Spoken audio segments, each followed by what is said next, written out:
Hello दोस्तों, स्वागत है आपका हमारे आज के फाइनेंशियल कंसेप्ट में। और जो भाई आज है ना, जो हमने लास्ट वीडियो में देखा था, क्या देखा था हमने लास्ट वीडियो में कि भाई 9:15 पे मार्केट ओपन होती है इंडियन स्टॉक एक्सचेंज की। किसी भी कंपनी में आपने इन्वेस्ट कर रखे हो, कोई से भी सेक्टर में, अगर हमको ये पता करना था कि ये 9:15 पे अप जाएगा या डाउन जाएगा, हमको इसके ऊपर मास्टरी करनी थी। अगर हमको यही पता लग गया ना, हम ईजिली यहाँ पे इन्वेस्ट करके यहाँ पे एग्जिट हो सकते हैं। लेकिन जो यह चीज़ है ना, अप जाएगी डाउन जाएगी, हमने बहुत डिटेल में देखा था। ये 9 से 9:15 के बीच 15 मिनट का गेम जो है ना, वो डिसाइड करता है।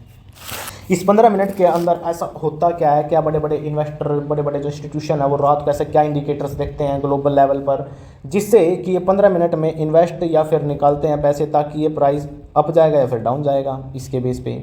तो आज हम उनमें से आज एक का प्रैक्टिकल लेके आ चुका हूँ मैं। ये प्रैक्टिकल है भाई अपना। देखो, इंडियन स्टॉक एक्सचेंज के अंदर जो अपनी एयरलाइन सेक्टर हैं, एक सेकेंड, जो इंडियन एयरलाइन सेक्टर हैं, पेंट्स कंपनी है, केमिकल कंपनी है, यानी कि जिनके अंदर कच्चा तेल इस्तेमाल होता है, वो कंपनीज के ऊपर कैसे ब्रेंट क्रूड ऑयल का डायरेक्ट इन्फ्लुएंस होता है। मतलब कि जैसे इसमें अप डाउन आया ना, मान लो इसमें रात को कुछ डाउन आ गया ना, तो अगले दिन सुबह पॉसिबिलिटी हो जाएगी 90% की ये भी डाउन गिरेंगे अगले दिन। कैसे, क्यों, कब, आपको विश्वास नहीं होगा, लेकिन आप प्रैक्टिकल देखो ज़रा सा। देखो, 1 से 9 मार्च 2026 के अंदर ही हुआ क्या, भारी गिरावट आई थी 8%। 8% जो इंडिया का एयरलाइन सेक्टर है ना, उसमें। क्यों? क्योंकि जो ये ब्रेंट क्रूड ऑयल है ना, इसकी कीमत में तेजी आ गई थी, देख लो। और जैसे ही ईरान अमेरिका का संघर्ष कम हुआ ना, तो उसमें रिकवरी भी आ गई। यानी कि कुछ वैलिड चीज़ें हैं यहाँ पर, डायरेक्ट इन्फ्लुएंस है। तो भाई आइए समझते हैं। सबसे पहले तो ये ब्रेंट क्रूड ऑयल क्या है, ये कैसे बड़े बड़े इन्वेस्टर जो हैं, रात को मान लो मार्केट बंद हो जाती है तो इनके ऊपर नज़र रखते हैं वो, कि ये अप जा रहा है या डाउन जा रहा है, क्योंकि उसी के बेस पे अपना इन्वेस्ट करते हैं भाई गेम को। ठीक है, तो आइए समझते हैं भाई। आज हम इस टाइप की इंडस्ट्रियों को देखेंगे। इंटरनेशनल लेवल पर आपको देखना क्या है, अगर आप मार्केट बंद भी होगी रात को, सुबह आप देख लो, तो एक एस्टिमेट, एक एक्यूरेसी बढ़ेगी आपकी ट्रेडिंग में, वो भी बेसिक फंडामेंटल के साथ। ठीक है, चलो जानते हैं भाई ये है क्या गेम, है ना, ब्रेंट क्रूड ऑयल। आइए, ये अपना इंडिया भाई, प्यारा इंडिया, यहाँ पे रहा यूके और यहाँ पर है नॉर्वे। और ये जो समुंदर है ना, इसमें से तेल निकालते हैं भाई, ये मशीन लग रही हैं। इन मशीनों के नाम जो हैं, एक ब्रिटिश की कंपनी है जो कि ना पूरे वर्ल्ड में जो ये तेल हो गया, नेचुरल गैस होगी, इसकी सप्लाई करती है, ट्रेड करती है, खासकर यूरोप के लिए, इंडिया के लिए, अफ्रीका के लिए, एशिया के लिए। ठीक है, अब फंडा क्या है, जो इनके नाम है ना, इसने मान लीजिए 4-5 बोरिंग लगा रखी हैं, इनके नाम इसने पक्षियों के नाम पर टेक रखे हैं, और हर एक पक्षी का पहला वर्ड उठाया तो ये बना दिया इसने ब्रेंट ऑयल इंडेक्स। ये इंडेक्स नहीं है, बस इसका प्राइस है। जो ये यहाँ तक तेल निकाल रहे हैं, मान लो एक भाई इसने 10 लीटर निकाले आज, जो 10 लीटर अब बेचेगा ना प्रति लीटर, क्या रुपये का, 100 रुपये का, 200 रुपये का, जो इसका प्राइस होगा, इसका प्राइस को ही बेंच मार्क माना जाता है, बेंच मार्क ऑफ ऑयल। अब बेंच मार्क ऑफ ऑयल क्या है, देखो बताता हूँ। मान लो इंडिया को रशिया से तेल परचेज करना है, और रशिया बोलता है मैं तो ना 110 का दूंगा। अब इंडिया क्या देखेगा, इंडिया एक इस चीज़ को देखेगा, जो ये है ना, जो यो कितने का दे रहा है, यो का होगा मान लो 100 रुपये का दे रहा है, तो इसके रिस्पेक्ट में ही कॉन्ट्रैक्ट होगा भाई। नुको को होगा, देख बेंच मार्क का 100 रुपये चल रहा है, मैं तेरा मैक्सिमम 102 दे सकूँ वहाँ, तो 100 + 2 प्रीमियम पे यो कॉन्ट्रैक्ट साइन होगा। यानी कि बेस इसी को मानते हैं। अब आपके माइंड में सवाल उठेगा कि इसको बेस क्यों मानते हैं, ऐसा क्या जो सबसे ज़्यादा प्रोडक्शन करता है भाई। लेकिन कंट्री तो और भी है, वेनेजुला, अमेरिका लगा लो, ये रशिया लगा लो, कितना ज़्यादा ऑयल प्रोड्यूस होता है, लेकिन इसको ही क्यों मानना है भाई बेंचमार्क, ये तो ना इंसाफ है।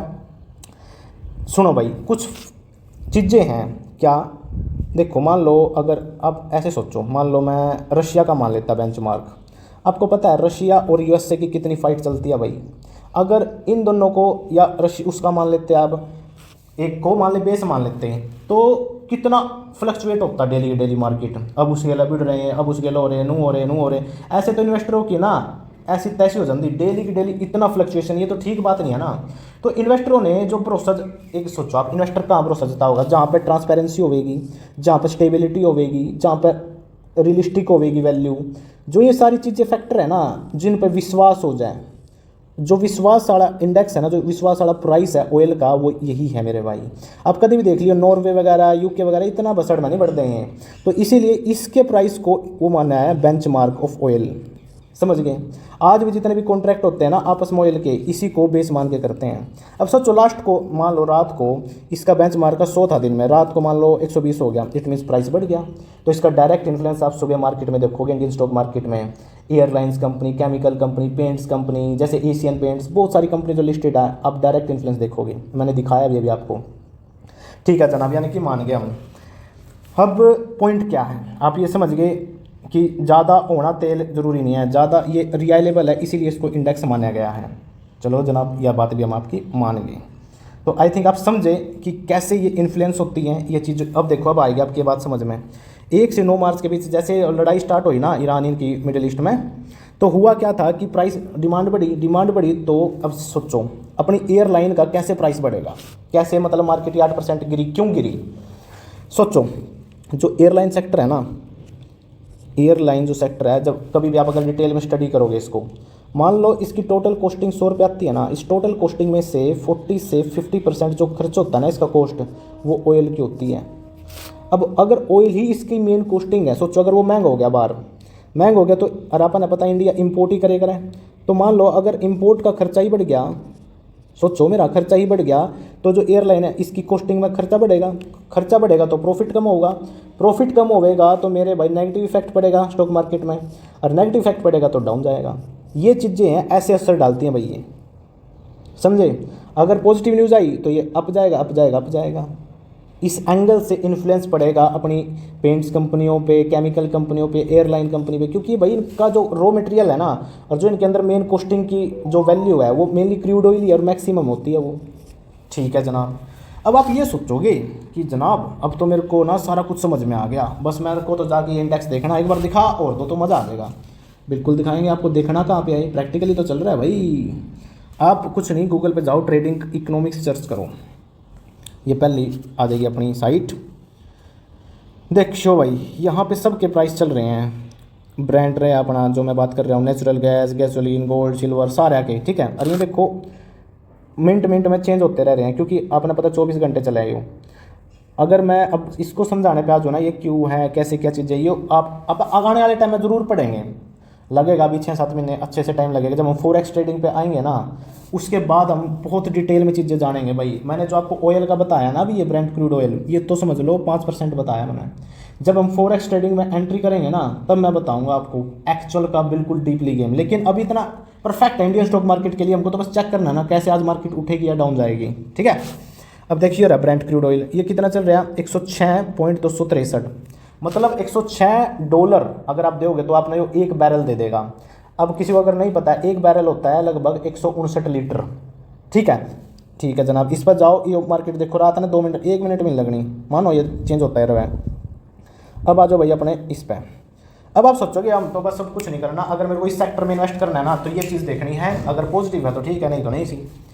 अब आप सोचोगे हमको तो जी सारा कुछ समझ में आएगा, लेकिन अब आपके साथ होगा खेला क्या होगा, अब बताता हूँ खेला क्या होगा। देखो मान लो वहाँ नेगेटिव आई चीज़, आप सोचोगे 9-15 पास तो नेगेटिव ही खुलेगी 100%, आपने इन्वेस्ट भी कर दिया, लेकिन मेरे भाई यह अब चली गई, ऐसा कैसे हो सकता है। अब आप बोलोगे ये तो चीज़ फिर फेल होगी यहाँ पे।